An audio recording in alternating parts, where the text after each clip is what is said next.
ఎమ్మెల్యేల అనర్హత పిటిషన్పై సుప్రీంకోర్టు ధర్మాసనం కీలక ఆదేశాలు జారీ చేసింది. ఎమ్మెల్యేల అనర్హతపై స్పీకర్ గడ్డం ప్రసాద్ కుమార్కు తగిన సమయం ఇచ్చామని జస్టిస్ సంజయ్ కరోల్, జస్టిస్ మసీతో కూడిన ధర్మాసనం స్పష్టం చేసింది. ఇక ఇదే అంశంపై పూర్తి సమాచారం మా ప్రతినిధి లివిల్ రెడ్డి అందిస్తారు. లివిల్ రెడ్డి, ఈరోజు చెప్పండి, సుప్రీంకోర్టు ధర్మాసనం వెలువరించిన తీర్పులో కీలక అంశాలు ఏమున్నాయి?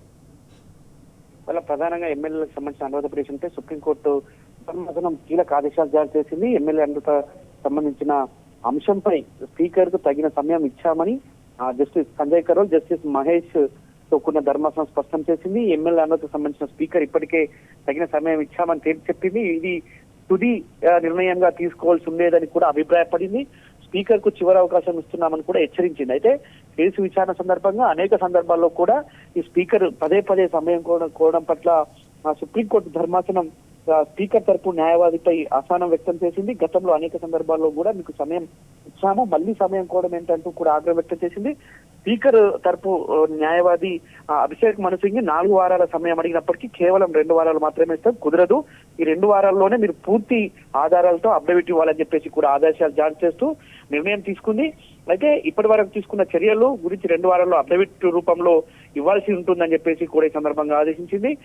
ఈ కేసును 2 వారాలకు వాయిదా వేసింది. అయితే ప్రధానంగా ఈ సుప్రీంకోర్టు అంశానికి సంబంధించి ఏదైతే ధర్మాసనం ఎమ్మెల్యే విచారణకు సంబంధించిన 4 వారాల సమయకాలం కోరగా సుప్రీంకోర్టు విచారణ తిరస్కరించిన నేపథ్యంలో పార్టీపై గెలిచి కాంగ్రెస్ పార్టీలో చేరిన 7 ఎమ్మెల్యే స్పీకర్ గడ్డం కుమార్ క్లీన్ చిట్ ఇవ్వడం పట్ల కూడా ఇప్పటికే దీనిపై అనేక ఆరోపణలు వస్తున్నాయి. కేవలం రాజకీయాలకు అతీతంగా ఉండాల్సిన స్పీకర్ రాజకీయాలకు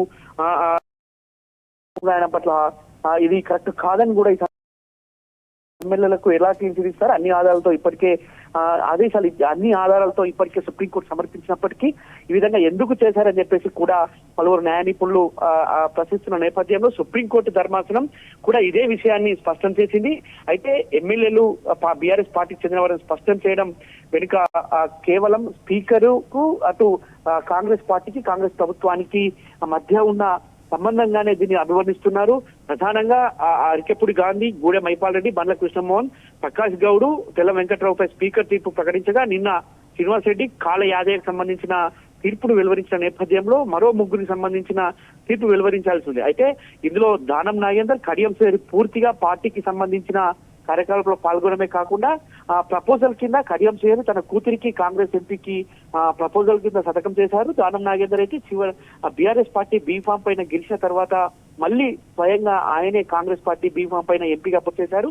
ఇది పూర్తి ఆధారాలనే ఇది ఫిరాయింపుల చట్టానికి విరుద్ధంగా ఉంది, ఫిరాయింపుల చట్టానికి ఖచ్చితంగా ఇది వర్తిస్తుందని చెప్పేసి కూడా సందర్భంగా న్యాయ నిపుణులు చెప్తున్నారు. ఈ నేపథ్యంలోనే దానం నాగేందర్ పైన కడియం శ్రీ సంబంధించి కూడా అనేక సందర్భాల్లో వారికి నోటీస్ జారీ చేసినప్పటికీ వారి విచారణకు కూడా సహకరించలేదు అనేది ఒక జరుగుతుంది.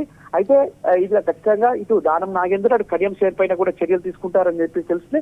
అయితే 2 వారాల్లోపు అఫిడవిట్ ఇవ్వాల్సి ఉంటుందని చెప్పేసి సుప్రీంకోర్టు ధర్మాసనం ఇవాళ స్పీకర్ తరపు న్యాయవాదిని అటు సెక్రటరీ తరపు న్యాయవాదికి ఆదేశాలు జారీ చేసిన నేపథ్యంలో ఏ విధంగా ముందుకెళ్తారు, ఖచ్చితంగా వీరిపైన డిస్క్వాలిఫికేషన్ లా అప్లై చేస్తారు అనేది కూడా కొంత చర్చ జరుగుతుంది. పూర్తిగా ఇది దీని అంశం పైన మరి కొద్ది రోజుల్లో అంటే 2 వారాల్లో అఫిడవిట్ ఇస్తే దీనిపై చర్యలు ఏ విధంగా ఉంటుంది, 2 వారాల గడువు కోరిన నేపథ్యంలో దీనిపై ఒక నిర్ణయం సుప్రీంకోర్టే తీసుకుంటుందనే అంశం పైన కూడా అయితే ఏదైతే 9 మందికి ఏదైతే 7 మందికి ఇప్పటికే క్లీన్ చేసిన నేపథ్యంలో వీరిపైన కూడా మరోసారి సుప్రీంకోర్టును కానీ లేదంటే లోయర్ కోర్టు కానీ వెళ్లే అవకాశం కూడా ఉంటుందని చెప్పేసి కూడా పలువురు న్యాయ నిపుణులు చెప్తున్నారు. ఖచ్చితంగా హైకోర్టుకు వెళ్లి మరి వీటికి సంబంధించిన ఆధారాలు గతంలోనే ఇచ్చాము, మళ్ళీ కూడా వీటిపై డిస్క్వాలిఫై చేయాలని చెప్పేసి కూడా ఇచ్చే ఆస్కారం ఉంటుందని చెప్పేసి కూడా న్యాయ నిపుణులు చెప్తున్నారు. ఓవరాల్ చూసినట్టయితే వీరంతా కూడా బీఆర్ఎస్ పార్టీ బీఫామ్ పై కలిసి కాంగ్రెస్ పార్టీలో చేరినట్టు అనేక సందర్భాల్లో అనేక ఆధారాలన్నీ కూడా ఇప్పటికే సుప్రీంకోర్టుకు ఇటు హైకోర్టు కూడా గతంలో సమర్పించారు, స్పీకర్ కార్యాలయాన్ని గురించారు. కానీ స్పీకర్ నిర్ణయం ఈ విధంగా తీసుకోవడం పట్ల న్యాయ నిపుణులు కొన్ని అంశాల ప్రస్తావిస్తున్నారు. అంశాలను ఖచ్చితంగా రాజకీయాలకు ఖచ్చితంగా పనిచేసిన స్పీకర్ కేవలం ఒక పార్టీకి మాత్రమే పనిచేయడం వెనుక ఖచ్చితంగా అధికార పార్టీగా ఉంది, అధికార పార్టీ ఒత్తిడి మేరకు స్పీకర్ ఈ విధంగా పనిచేశాడు.